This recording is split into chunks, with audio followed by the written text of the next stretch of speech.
Brooklyn Independent Television. Coming up on Brooklyn Review, celebrating 42 years of loving our planet. With foraging. Oh, it's a good foraging rule, is that anything that smells like garlic is edible. Guerrilla gardening. Tree pits are public property that anybody can garden in. So if you see a vacant tree pit, take it over. And curbside beautification. People walk by and go, oh, cool flowers. Next.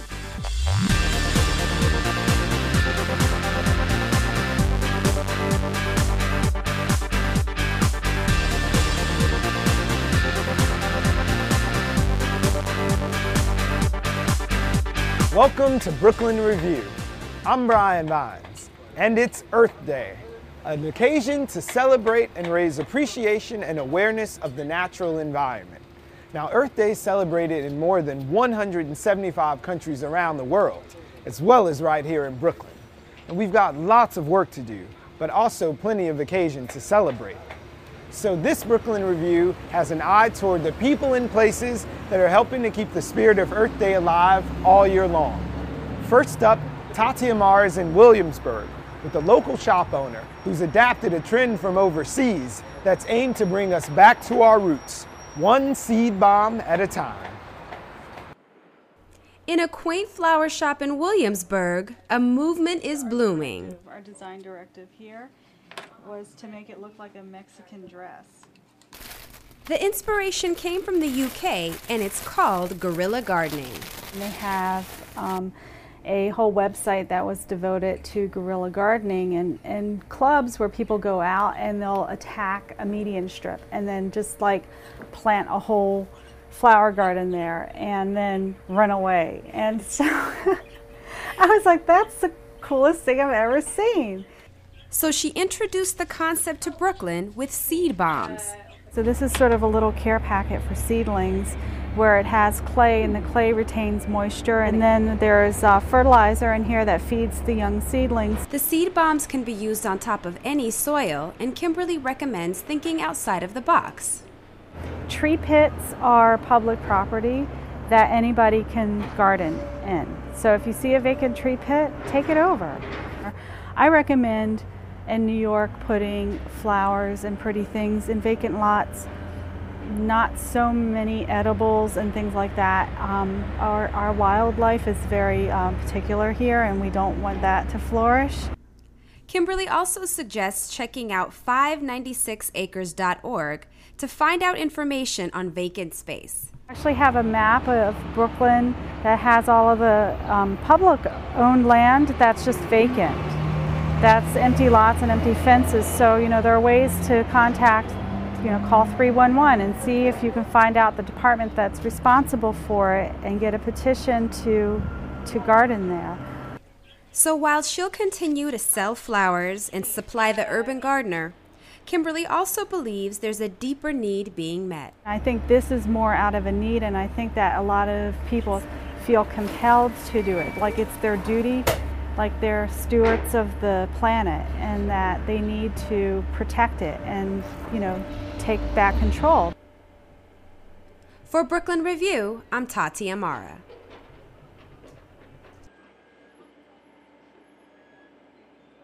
For some Brooklynites with a keen eye and a desire for locally sourced food, Prospect Park can be something like a grocery store. And I'm not talking food trucks or the farmers market at Grand Army Plaza. We're way beyond the co-op here, as reporter Julia Vassie gets a lesson in foraging. Good, right? Yeah, very good, Right? very good. Put some of these on top of a salad. They're pretty, they taste good, and they actually add a little protein. Mm-hmm. So. For Leda Meredith, flowers and leaves taste just as delicious as burgers and fries for many of us. Parks like this one make an all-you-can-eat buffet, serving everything from dandelions for breakfast to Siberian elm for dinner, or this. I had Japanese knotweed sorbet with violet blossoms and redbud flowers last night. Where are you going to get that? You've got just these cool ingredients to play with. This is called foraging. It means picking wild edible plants and mushrooms, which are in abundance, above our heads and under our feet. Mustard. Right, this is Alliaria petiolata. And it's an invasive European plant. It's kind of taking over the park. Very, very tasty. You can see the little flowers in there. The flowers are edible, the stems at this stage are edible, and the leaves are edible. And they all taste like the name. It's a garlic and mustardy, and you can smell it too. It's like spicy. It's a nice, savory kind of smell, kind of like broccoli rabe. So one rule that you want to know, it's a good foraging rule, is that anything that smells like garlic is edible. Just one rule to follow strictly before chewing and swallowing. If in doubt, leave it out. Leda shares her knowledge of wild food with others and gives tours around Prospect Park and Brooklyn, sharpening people's eyes to the edibles. She says if you know the difference between celery and cilantro, you will find your way around with grass and flowers. This stuff that I'm standing in the middle of, this is an invasive European plant that is taking over Prospect Park. It's also very tasty. It tastes something like lovage or celery. So pass it around, feel free to nibble. Well, I think, the study of foraging is incredibly important in this time on the planet. We need to communicate with the earth and understand what's going on with it, and to know what foods are edible and what plants we've related to for thousands of years is absolutely essential. Having learned from her great-grandmother, she carried on the family tradition of foraging. Nutritious, rich with protein, minerals and vitamins, wild plants helped her relatives survive World War II. Now, she says, urban foraging is mostly gourmet food when you add wild edibles to what you buy in stores. But in this economy, it's always good to have access to free meals or get by in crisis times. If the trucking supplies were cut off, if the stores and restaurants in New York City could not restock, we only have 48 hours worth of food in the city. That's it, 48 hours worth of food. And it makes about a half. Leda published a cookbook with plenty of forage recipes. Nettle, plantains and field garlic are in season now, and local restaurants, like the Farm on Netherly in Brooklyn, are happy to make Leda's culinary fantasies come true. You can see the little stain that you have on that if you look close. We're going to cook it down. We're going to blanch it in water and chop it and add a homemade ricotta for it and make ravioli. Homemade ravioli with this. Grilled spring onion with yogurt, beet salad with chickweed, or red butter over rice are on the menu, or can be found free of charge in the wild. But when a bunch of hungry foragers start running wild in city parks, beware of park rangers. Certain ways of foraging are against park rules. There are laws on the books against damaging parks property. There are laws against carrying park property out of the parks. But Leda insists this is not a crime. In fact, she helps park employees fight invasive plants. And keep in mind, what is weed for a ranger is food for a forager. For Brooklyn Review, this is Julia Vassi. And it's not the plantain that people... Your conscience may tell you that being environmentally sound is the best thing for the planet. But your practical mind may be saying, who has the time? Well, one woman has come up with a way for people, even with the busiest schedules, to do environmentally sound shopping in one stop. Melissa Rose Cooper has the story. That off? Mini pearl? I kept that on the other one. Earth Day may only come once a year, but one shop in Clinton Hill is honoring Mother Nature all year round. People are ready to go green and they're looking for healthier solutions and alternatives in their life. And the fact that they're able to do it in their neighborhood, I think, makes a really big difference. With the extra lights, oh my God. The brainchild of Alyssa Olin, Green in Brooklyn is an eco-friendly shop where folks looking to live a greener lifestyle can find the essential products they need to do so. I think it's different things to different people. Some folks live off the land, and you've probably heard of folks who no impact man, who tried to make absolutely no impact on the earth. Other people are able to use a reusable grocery bag and cut plastic bags out of their life. What we're trying to do here is make it convenient and easy for people to live a greener life within their means, within their abilities to go green. So it means different things to different people. We're really busy in New York, and so what I'm hoping to do is make it just easier. Opening its doors on Earth Day 3 years ago, Green in Brooklyn sells a variety of organic and recycled products, from soaps to stuffed animals made from sweaters.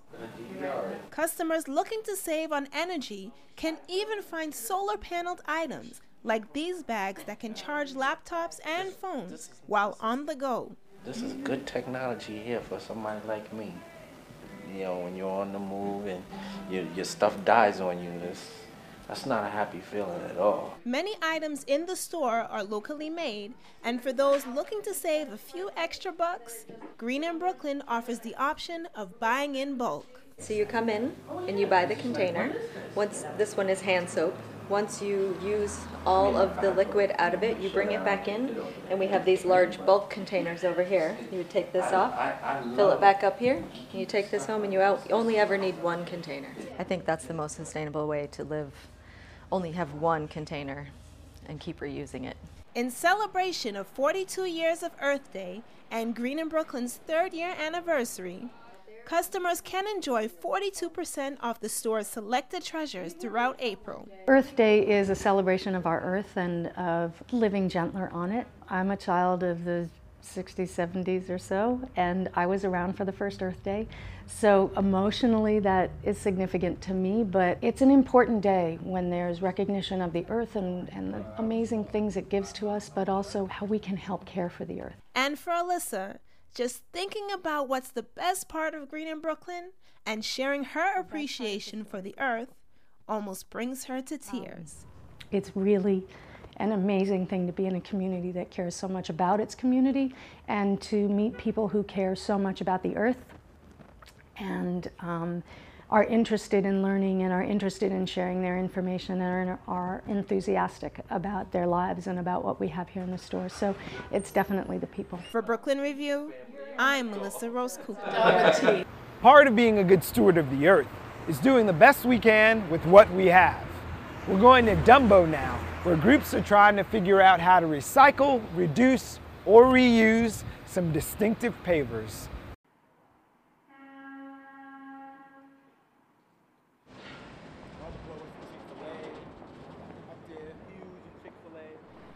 What you are seeing may look like the all too familiar cobblestones, but they are actually called Belgian blocks, and they have been the foundation of Dumbo since the mid-1800s. And it's advocates like Alexandria Sika who know the difference. As executive director of the Dumbo Improvement District, she is very familiar with these old stones. Actually, they're fondly referred to around here as Belgian blocks. That's the historical name for this quite unique block that we love and really give the historic charm and beauty to this neighborhood that it deserves. It's an epic space, and these Belgian blocks have been here for hundreds of years, and we've been working hard for the last decade to get them to be restored in the neighborhood.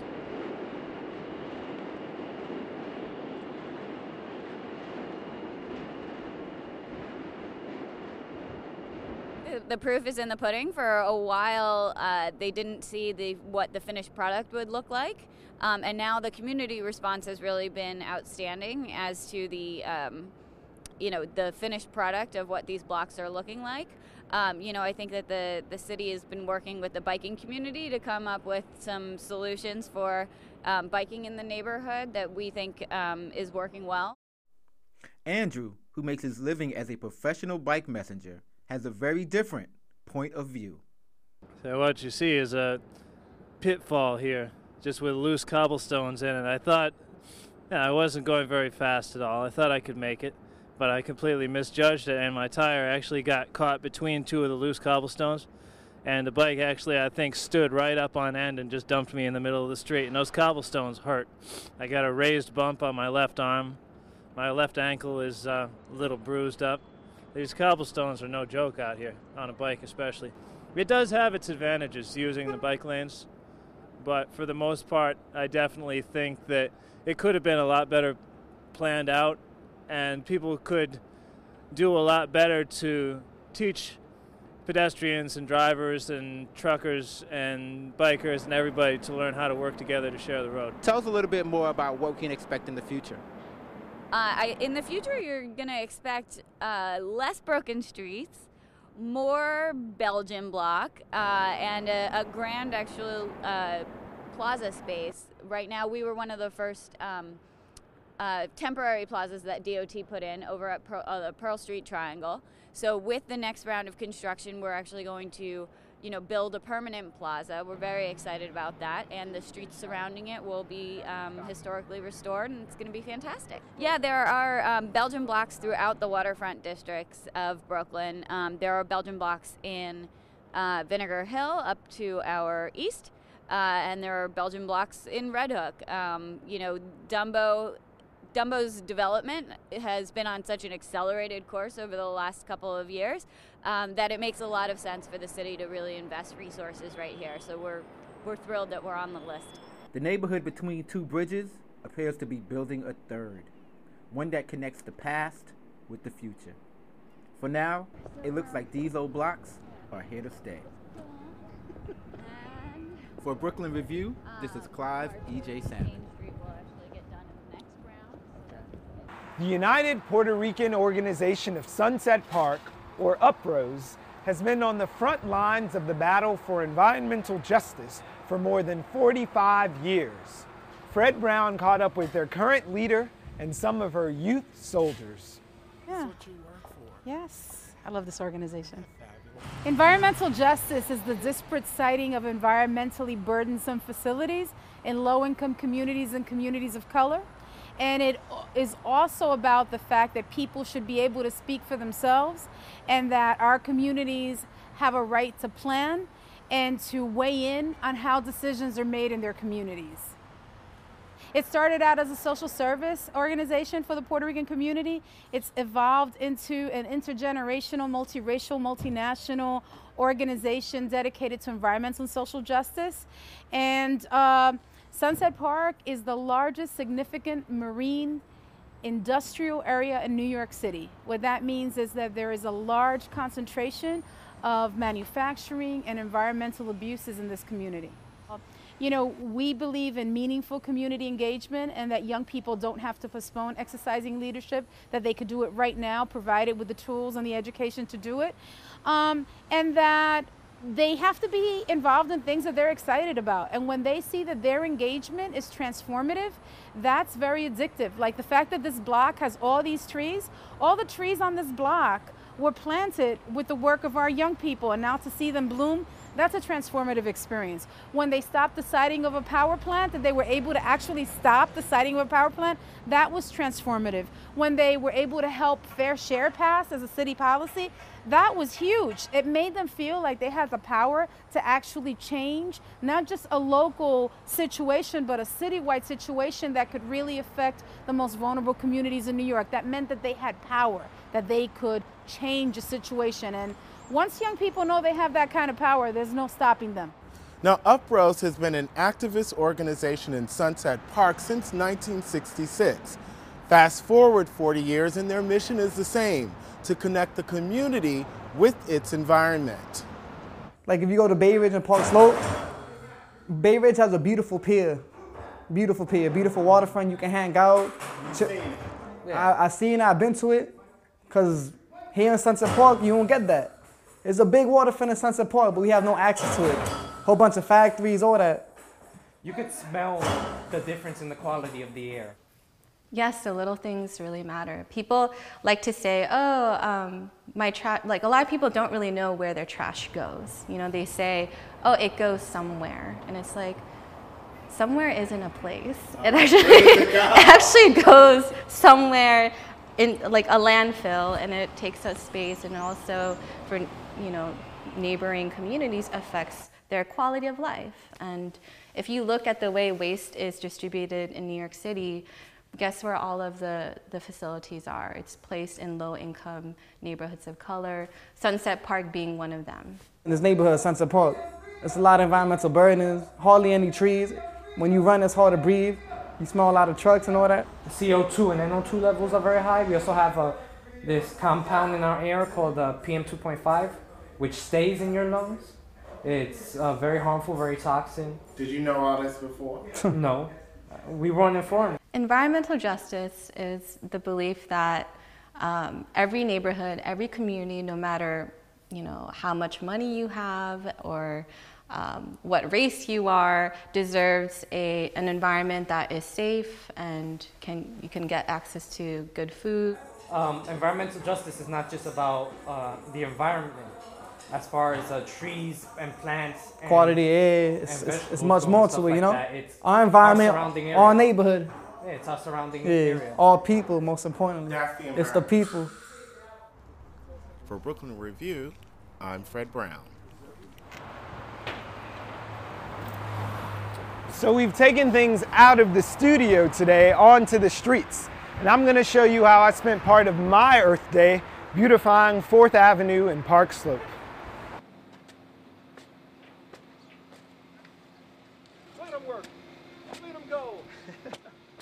So what am I doing? Okay, right now what you're doing is breaking up a lot of the soil that's almost rock hard and waterproof. We want to be able to make sure that this tree gets enough water. Trees take about 20 gallons a day for their survival. And with this being rock hard, water was not permeating through. Therefore, we have to break it up, maybe put some plants. We're also going to put a fence around it that'll help keep people from walking on it and compacting it some more. And this is all part of what we're trying to do in this sweep. It's part of the Park Slope Civic Council, the 4th on 4th organization, which is a committee of the Park Slope Civic Council. And what we want to do is make 4th Avenue a little bit better in terms of pedestrian friendly, a little bit more beautification, spruce it up a little bit rather than have it look like just an industrial area. So how am I doing? You're doing great. You're doing great. And he should know, because in addition to being the coordinator of the President Street stretch of the Park Slope Civic Council's Civic Sweep, Joe Ciccone is also a tree steward and licensed citizen tree pruner. And he was our guide as we beautified the streetscape. The guiding principle is to try to make Brooklyn a more beautiful place. I know it's small, it's seemingly insignificant, but people walk by and go, oh, cool flowers. And you know, how many times walking along 4th Avenue in this block do you see flowers growing out of the trees? Can sort of go in a kind of random by design around here. I like something like 1, 2, 3. The whole thing, design principles work in 3s. Best. And you know, every principle is meant to be broken. So we will go with 4. That's why it's a principle. You don't break it. But beautification is a process that can get ugly. Urban excavation happening here. What kind of artifacts are in these little tree planters? Oh, well, right here. Look, I missed one. Plenty of cigarette filters. Obviously not the Gauloise without filters. And I've just learned something that geese will eat these, birds can eat these and develop nicotine addictions. That sounds nasty. Yeah, nervous, scared, jumpy birds. Who wants that around? So what's our message to the cigarette smokers in Brooklyn who hopefully are on their way to quitting? Please dispose of your cigarette butts properly. You heard her. Since these green-thumbed do-gooders were in an advice-giving mode, I conducted a little informal poll. A green neighborhood is... A happy neighborhood. A green neighborhood is a green, clean, and environmental friendly. All right, Katrina. A green neighborhood, do better than your mom. A green neighborhood is... It's a healthy neighborhood. It's a beautiful neighborhood. It's a respected neighborhood. A good community. All right, go plant some trees. So the next time you find yourself on 4th Avenue between President and Carroll, curb your dog and check out our handiwork. Well, that brings this environmentally conscious Brooklyn Review to a close. And we hope you had a great Earth Day and find a way to incorporate these principles into your life all the time, which is when you can visit us on the web at bricartsmedia.org. We're also on Facebook, Twitter, Blip TV, and iTunes. So we'll be in touch, you be in touch. See you next time. Bye now.